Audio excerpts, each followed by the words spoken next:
Hey everybody, Paul Wilbur. Wish I could be there with you live, but this is as live as we could get. We're coming to you live from Jacksonville. I'm actually right now in London, England. But I've been given a topic to share with you, and thank you for the opportunity to do that. My subject for you is Messianic worship, past, present, future. I'm going to do it in 3 segments, so there'll be a little break in between each of them. So let me just start out with a little bit of history of Messianic music. To hit modern Messianic music, we have to go back to the 70s. It's interesting, as usual, the parallels between the restoration of Israel and the restoration of the church. There are a lot of parallels, restoration themes. It happened in worship as well. There have been some other things that we'll talk about in a little while. I just got off the phone with the man who founded and presidented Integrity Music for all those years. Another game changer, but that would be near past. Okay, so let's go back in time a little bit, way before most of you were even born. Probably we have to go to 1973. Names like Stuart Dowerman, Mitch Glaser, Bob Mendelsohn, Steffi Rubin. These were all founders of Jews for Jesus. Liberated Wailing Wall came along as a music outreach, but songs, and all the trees on the field will clap their hands. Trees on the field will clap their hands. Trees on the field will clap their hands. As you go out with joy, you shall go out with joy and be the fourth of peace. The mountains and the hills will break forth before you, and the shouts of joy, and all the trees on the field will clap their hands. All the trees on the field, etc. You notice the combining of a major chorus with a minor verse. That was probably one of the very first distinctives of Messianic music. Stuart Dowerman was one of those standout names. He headed the team. Others that I already mentioned were part of that music team, and Liberated Wailing Wall that continued to grow and develop. But that song, Trees of the Field, was probably a game changer and went around the world, much like Joel Chernoff's song, Sacrifice Lamb, but in a different vein. Okay, so early days, you've got the Jesus movement doing songs like this. Come bless the Lord,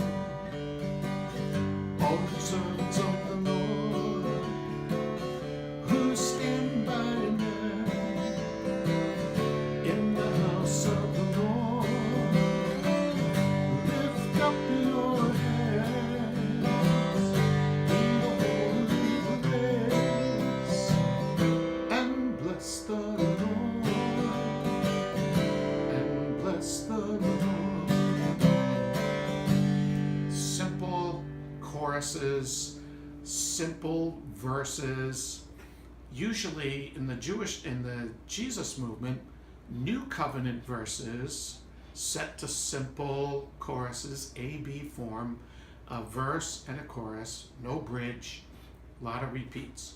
And in the Messianic world, simple choruses, A-B format like Trees of the Field and many others, combining major and minor harmonies and tonalities, but taken from the Psalms and the prophets, which has always been our distinctive. and probably should be. It helps us to be a unique genre. Okay, so from those days, and then pops onto the scene Joel Chernoff and Lamb. Joel, not so much praise and worship, although his songs were used for praise and worship, but he had more of a desire for pop.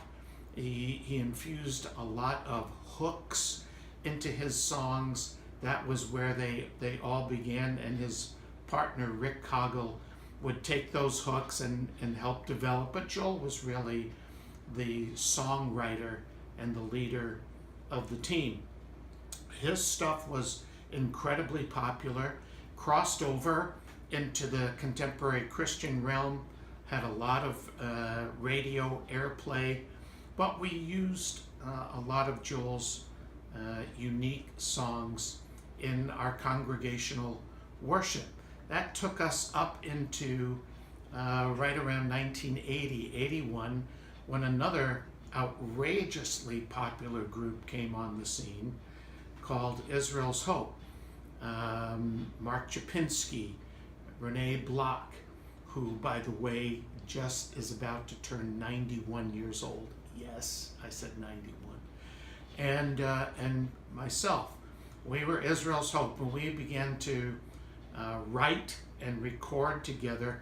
Interesting, it was somewhere around the mid-80s that Maranatha Records, who was a big purveyor of praise and worship, contemporary Christian praise and worship, they became their own thing, just like Vineyard became their own thing.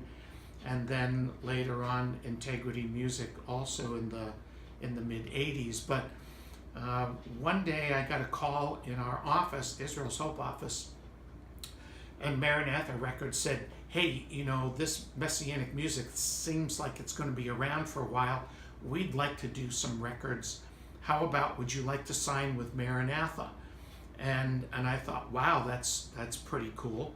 So we flew out to Southern California, met with them. As it turned out, that very same day, Maranatha Records had signed Joel Chernoff and Lamb to their label, and Phil Keaggy, probably one of the finest guitar players in the entire globe. That didn't last very long. They didn't catch the vision. They didn't put much money into it. But so you've got the Messianic music of the past. Who are the influencers? Obvious, to me at least, the influencers are the writers, not so much the performers. We have some even today who are terrific performers, beautiful voices, and play instruments, but the real movers and shakers, the ones who fashion and form the voice and give us a voice, are the writers. So we've got Jews for Jesus, Stuart Dowerman and his crew, and then Joel Chernoff and Lamb. And then in the early 80s, we add Israel's Hope, basically Mark Chapinski and myself. So you recognize songs like He Shall Reign Over All the Earth, He Shall Reign Over All the Earth, etc., etc. Mark was a great writer, still writing today, but not like he was back in the 80s. And those three teams formed and continued to supply our movement. Sue Samuels is also someone who is a prolific writer and really added to the whole genre.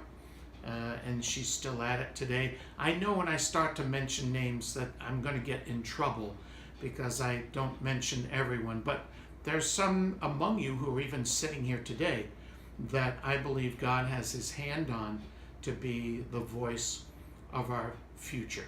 So that will take us through Messianic music in the past right up until the end of the 80s, and then we're going to jump and shift gears to Messianic music of the present, and then we'll hit the future.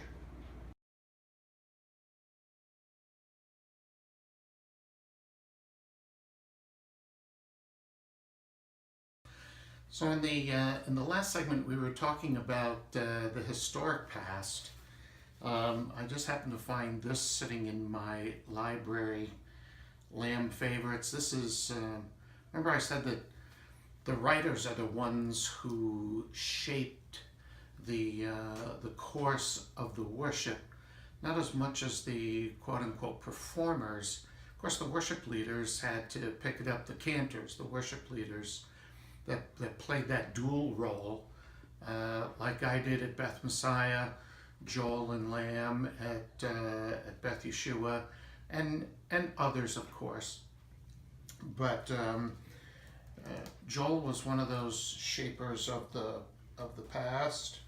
I have this hanging on my wall. This is actually a real disc. We used to play these.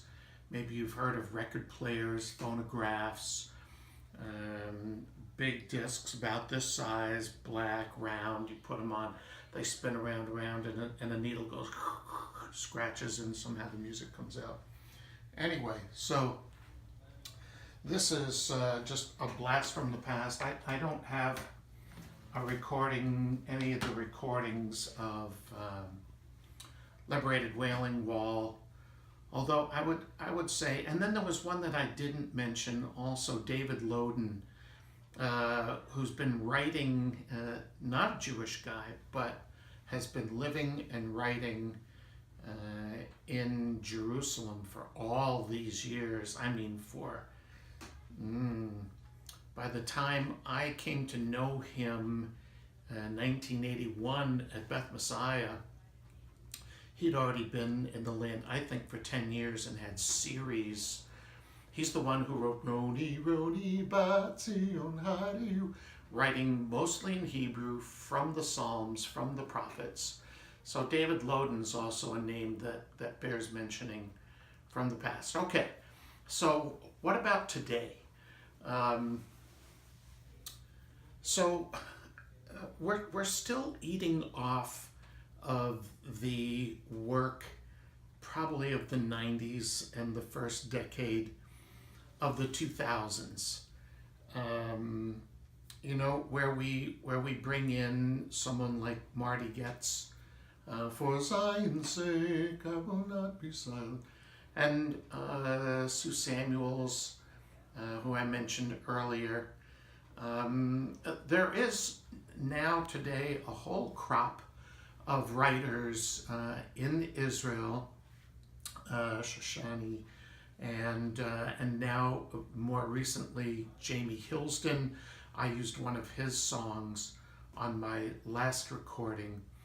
But I would say, today,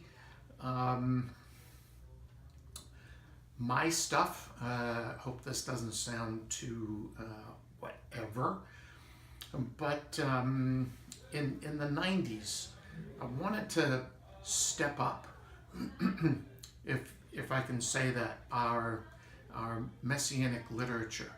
And so with the making of Shalom Jerusalem, Jerusalem Arise, where I introduced Praise Adonai, Days of Elijah, In Your Presence, Shalom Jerusalem, and on, with orchestra and choir, and a contemporary band, and singers, still drawing our material from the Messianic literature of the Psalms, of the prophets, of the writings. Yes, certainly also as well from particularly the sayings of Yeshua from the New Covenant, but still distinctly us. And that's something that I want to speak to here. So when we went to Jerusalem in 1995, recorded during Passover in Jerusalem, Psalms of Ascent, Psalm 121 through Psalm 134, with intention, Messianic literature done in a style that is uniquely us and yet can reach across the aisle, if you will. I want to be careful here because it's not them and us, but there is a distinctive that God has called us to that's really important for us to not only to propagate, but to really embrace. That we're not just Hillsong in a minor key. And Hillsong's wonderful stuff. They've now changed the way the world worships, where Integrity did that in the 80s and the 90s with me, Ron Canoli, Don Moen, Bob Fitz, Paul Balash, Israel Houghton, and Hillsong. But they've become their own almost denomination today. And Jesus People and all the rest. But wouldn't you agree that they have pretty much a distinctive sound? And so it is that we also, there's a distinctive about us that's important that we maintain and carry into the future. So the now stuff, that we're still singing, Joel's Baruch Adonai, which still ignites the people around the world as I share that one. And Days of Elijah, as old as some of these things are. And not even my writing, but that was Robin Mark. But let me say something here too about writing and carrying this vision into the future. We have a lot of good writers, but I want to encourage you, find people and write with them. Because when you do, iron sharpens iron. If you'll notice on a lot of my recordings, I'm bringing into this not only songs that I write, but songs that I've co-written with others. I apologize here. Maybe you're hearing sounds in the background. This is my office. My grandson just came in. We cut that out of video, I think. And we've got visitors here to have an appointment with me. But anyway, let me say this about writing. We have lots of good writers, but I want to encourage you, find others, write with them. It will turn your good writing into great writing. No, take a look at some of my recordings that I've done over the last 20 years. You'll notice my name on a lot of the songs, but you'll notice other people's names along with them. Or my name is absent altogether, like Days of Elijah, or Praise Adonai, or Dance With Me. Some of the really popular things, either I didn't write or I co-wrote with others, like Adonai or Lord God of Abraham, and many others. Find others to write with. My daughter-in-law, Sharon, is a really good writer. But when she writes with me or her dad or Dan Needham, our producer for the last couple of projects, good writing becomes great writing. And I think that's also something for the future. So for today, are we still pulling things from the Siddur? Yes. If you listen to my latest record, Forever Good, I did another setting for Anima Amin, I Believe with Perfect Faith, and it's called Blessed is He Who Comes. So pulling from our traditional material, which is unique to us and important, that the church doesn't even know exists or thinks is extra biblical and therefore unholy. And from some of our tradition, what about the keys? What about the sounds? Well, we have a rich heritage to draw from. And I think as we continue to draw from that, it continues to make us not only relevant into the Jewish community, but also unique within the body of Messiah worldwide, the Gentile church, and gives us a place, a voice that is uniquely ours and should be embraced and propagated. Okay, so in our next segment, we're going to deal with what about the future.